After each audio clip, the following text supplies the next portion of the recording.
¿Cómo andáis, miembros de la Forja? Hoy quería hablaros de un tema que me parece muy interesante y que estoy observando desde hace mucho tiempo, ¿no? Pero me llama mucho la atención porque es una realidad que eh, es constante y se repite muchísimo en todos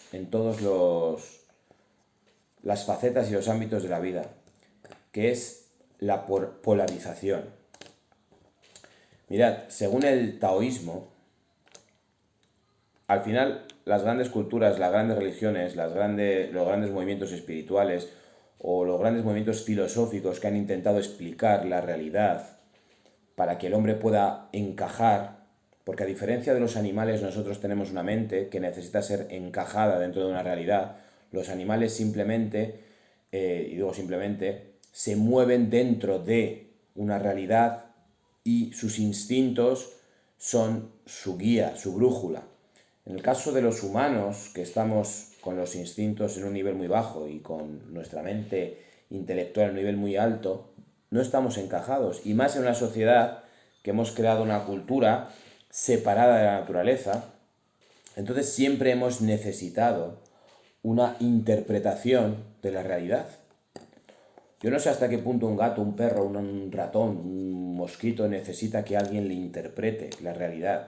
Básicamente superviven, sobreviven y realizan sus funciones vitales y para ellos no cabe, hasta donde yo entiendo, la pregunta ¿qué hago aquí? Eso no quiere decir en absoluto que no tengan sentimientos y que no tengan emociones, ¿eh? Simplemente creo que para un animal no cabe la pregunta ¿qué hago aquí? O ¿dónde estoy o por qué estoy aquí? Entonces, si tú te fijas en los grandes movimientos que han intentado dar respuesta a esta pregunta de qué hacemos aquí, es muy probable que todos, es muy probable que descubras que la mayoría de ellos acaban en un punto en el que explican que al principio no había nada y que por algún motivo, que normalmente tampoco dicen por qué, surge una dualidad. Lo que ocurre es que en función del tipo de texto que leas, verás que esa dualidad se puede manifestar de una manera o de otra. Pero al final es una dualidad.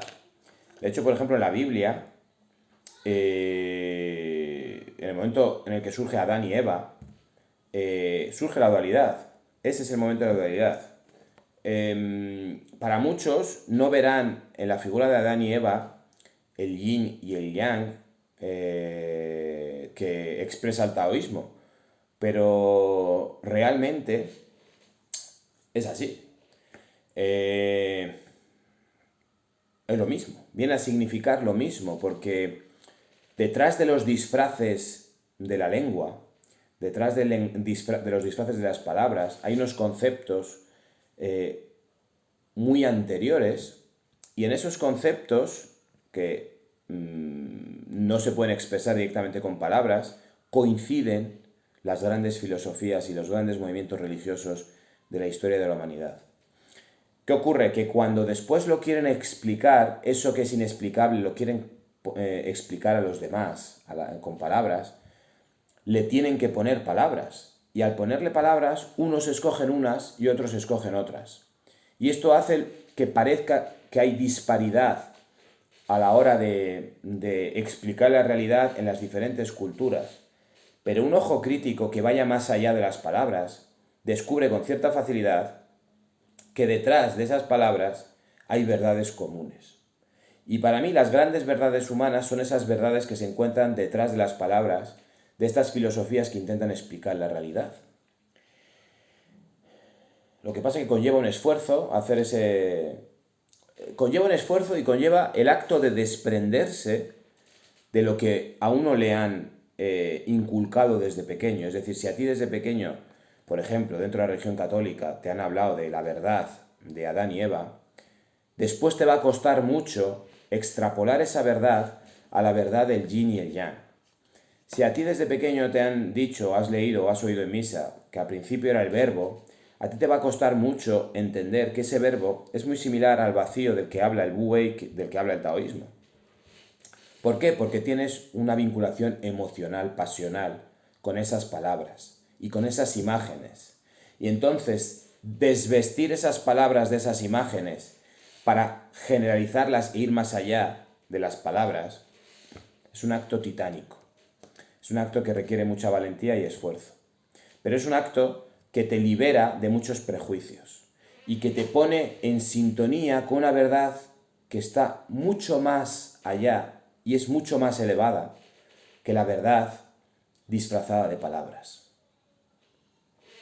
¿Qué ocurre o cuál es, según muchas culturas o según estas filosofías que explican la realidad, qué es lo que, cómo surge todo esto? ¿No? Surge de un punto que fíjate que es hasta cierto punto similar al concepto del Big Bang en algunos aspectos, ¿no? Un punto cero que es inexplicable y en el que te dicen que realmente, bueno, el Tao lo dice directamente, el Tao que se puede explicar no es el Tao auténtico, es decir, el taoísmo te deja bien claro que las palabras tienen un límite muy marcado, que es el límite de todo lo que tu mente humana puede entender. Fuera de ese límite no existe comprensión humana porque las palabras tienen vetado el paso, vetados el paso. Las palabras tienen vetadas el paso. En la Biblia, al principio era el verbo. Fíjate que el verbo es algo intangible. Yo cuando explico a los niños en la escuela los nombres, los sustantivos, le digo todo lo que puedas ver, tocar, esté cerca, esté lejos, tal. Pero el verbo no se puede ver ni tocar. No es algo tangible que tú puedas atrapar con tus sentidos. Entonces al principio era el verbo, viene a decir lo mismo que al principio era el vacío, y te viene a expresar algo similar. Y es que el verbo no se le pueden poner sustantivos. Entonces, el vacío, el wu-wei de los taoístas, es exactamente el mismo concepto que el concepto de al principio era el verbo. Fíjate qué curioso. ¿Qué ocurre? Que después surge, no se sabe muy bien por qué, no es que no se sepa muy bien, nadie lo explica, surge, el misticismo se explica, ¿no? Que es el amor, lo que da explicación a esto. Deseo, amor, no sé. Surge la dualidad, surge la acción de crear y de aparecer. De la nada aparece algo. Ese salto es el salto en el que, insisto, las palabras no pueden atravesar, ¿no? Por tanto, las explicaciones tampoco. Y ahí está el símbolo del yin y el yang, ¿no? Aparecen los dos pececitos, uno negro, uno blanco, los opuestos, y esos símbolos se juntan, se unen y forman lo que se conoce como el símbolo del Tai Chi, que son esos dos pececitos juntos, uno negro y uno blanco, y dentro del negro una gota de blanco y dentro del blanco una gota de negro.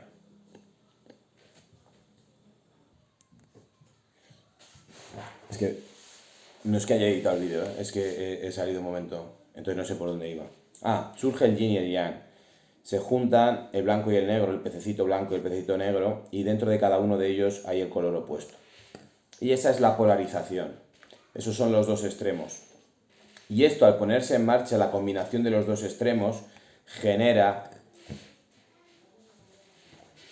lo que en los diferentes pacuas o trigramas, que luego se pueden montar de diferente manera, total, se genera, esto es el libro en el libro de las mutaciones de I Ching, habla de cómo se expande a raíz de este movimiento, se expande todo y aparece todo, los elementos, los diferentes elementos y tal. Que es de alguna manera, insisto, muy muy cercano, lo que pasa es que hay que saber trascender un poquito, a cómo explica la ciencia la creación, con la explosión, los diferentes elementos que aparecen en el cosmos, elementos químicos que aparecen en el cosmos, guiados por la fuerza de la explosión, cómo se van juntando por la atracción. Todo esto le puedes poner muchas palabras diferentes.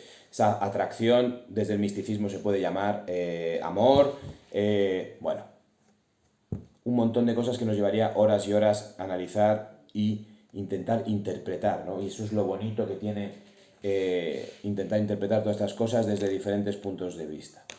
¿Y qué ocurre? Que al final esa polarización, esa separación, es una cosa que está, es una realidad que está en la naturaleza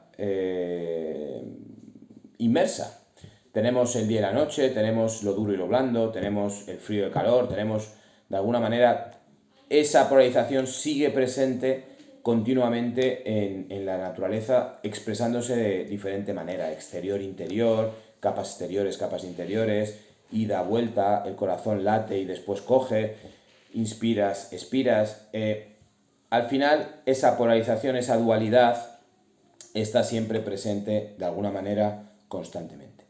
Y lo más curioso es que en nuestra cultura, en la sociedad, esa polarización también se expresa en casi cualquier ámbito en el que nos movamos. Y es curiosísimo estudiarlo, observarlo. Estamos hablando de un deporte como puede ser el fútbol, existe una polarización tremenda hacia un lado o hacia otro. Hablamos de política y existe una polarización hacia un lado o hacia otro. Por mucho que tiendan al centro, siempre estarán hacia un lado o hacia otro. Tú ves las redes sociales hoy en día y ves una polarización de gente que está a favor de las mascarillas y gente que está en contra de las mascarillas. Ves gente que está a favor del confinamiento, gente que no está a favor del confinamiento. Ves, no sé, siempre una tendencia a separar, a ir hacia un lado o hacia otro. Y hay que hacer una especie de esfuerzo para mantenerte no muy radical. Y si tú te dejas llevar mucho hacia un extremo es cuando te vuelves muy, muy radical, ¿no? En el mundo de YouTube pasa exactamente igual. Tú ves, por ejemplo, el mundo del fitness y ahora está empezando a haber como una especie de polarización. No voy a mencionar los nombres, ¿no? Pero de hacia una persona o hacia otra, ¿no? Después tú te fijas y hay como están los chuzados y los que no se chuzan. Después están los que persiguen a los chuzados y los que pasan de los chuzados. Siempre hay como una separación, como si fuésemos imanes del mismo polo que nos estuviéramos repeliendo, ¿no? Si entendemos y nos damos cuenta de que existe esta disyuntiva continua en las realidades sociales en las que nos movemos, es muy fácil entender que es una energía natural en nosotros. Y esa energía natural en nosotros lo que te puede hacer es ser mucho más comprensivo con el otro extremo en el que tú no estás. Si tú estás, por ejemplo, a favor de unos, tú tienes que ser absolutamente consciente en ese momento, si eres consciente de esta dinámica, de que en el otro lado les está pasando lo mismo que te está pasando a ti, pero desde el otro lado. Lo que pasa es que requiere, insisto, esfuerzo. Imagínate, hoy en día la historia ha decretado, como dicen muchos, la historia la escriben los que vencen, que por ejemplo el nazismo era malo. Y dentro del nazismo las cámaras de gas, etcétera, eran horribles y malísimas y tal. Entonces los nazis son los malos. Si los nazis hubieran vencido, los malos serían los aliados y hubieran sacado de los aliados también atrocidades que seguramente hicieron. De hecho, las barbaridades que hicieron los rusos cuando cayeron sobre Alemania, con las mujeres y las niñas, eso no se habla mucho de eso en los libros de historia, ¿verdad que no? Pero ¿verdad que se habla de las cámaras de gas? No es que yo sea nazi, ni me parezca que Hitler es una persona, ¿cómo decirlo?, buena. Pero no caigo de ninguna manera en el hecho de pensar, y esto lo digo sin ningún tipo de tapujo, que por ejemplo Bush, el hijo, el que promovió la invasión de Irak y bueno, más de un gobernante de los Estados Unidos que de alguna manera promovieron muchas guerras, no estén al mismo nivel de maldad o de bondad que Hitler, en absoluto. O sea, sería para mí muy infantil poner a Bush como bueno y a Hitler como malo, que ya sé que son personas que no son contemporáneas, pero me refiero a sus actos como dirigentes y demás, ¿no? Entonces, yo estoy convencido que los soldados alemanes, muchos de ellos, tenían sus acciones por tan verdaderas y buenas como lo tenían los soldados aliados, muchos de ellos. Muchos de los alemanes también dirían, ¿qué cojones hacemos aquí? Y muchos de los aliados dirían, ¿qué cojones hacemos aquí? ¿Vale? Pero me refiero que en el otro bando hay gente, igual que tú, que piensa que los ideales que tú defiendes, que piensas que son los verdaderos, en el otro bando hay otras personas que piensan que sus ideales son los verdaderos y se sienten tan poseedores de la verdad como te sientes tú. Y esto pasa con las religiones también, es decir, tú como cristiano, tú como musulmán, tú como judío, tú como budista, esas verdades que crees que son tan verdades y dices, jo, es que el otro está equivocado. Bueno, pues el otro le pasa 3/4 de lo mismo. Te mira a ti y dice, no, mis verdades y este está equivocado. Entonces, esa polarización que está en la naturaleza inmersa de cómo realmente todo se produjo, lo tenemos inherente a nuestra existencia. Si tomamos conciencia de ello, es mucho más fácil trascender las diferencias para aunar, para unirnos en pro de algo más grande que vaya a superar lo que es la separación, la desunión. Pero el primer paso es ese. El primer paso es comprender que el que está en el otro color, si tú estás en el negro, el que está en el blanco, siente su color igual y tanto como tú, y su verdad para él es tan válida como lo es para ti. Y cuando comprendes eso, un montón de prejuicios pueden ir cayendo. Y cuando comprendes eso, entiendes que es una cuestión más pasional, que racional. Y cuando comprendes eso, puedes ir y poner la mano en el otro cuando ha perdido el partido y decirle, bueno, macho, la próxima vez será de otra manera. A lo mejor perdemos nosotros. Esas imágenes tan bonitas que vemos en internet ¿cómo se dice? Nos despiertan unas emociones tremendas, son esas imágenes en las que ves que un bando ha perdido la pasión por su color y va a consolar al otro bando, que ha sido derrotado. Hay una historia muy bella que cuentan, no sé si en la Primera o Segunda Guerra Mundial, de dos trincheras enfrentadas, que no sé si fue en la noche de Nochebuena o de Nochevieja o de no sé qué momento, una festividad, dejaron las armas y hicieron una celebración conjunta, y eso lo cuentan, no como lo acabo de contar yo, que lo he estropeado. No sé si incluso si hay una película. Y te emociona. ¿Por qué te emociona? Porque trasciende la dualidad. Trasciende la pasión de la dualidad. Y te lleva a un punto mucho más elevado, que es el punto de la unidad, que es el punto del Wu Wei, del vacío, de todo esto, ¿no? Que es lo que pretenden los místicos. Ha quedado hasta bien. Si lo vuelvo a hacer no me sale.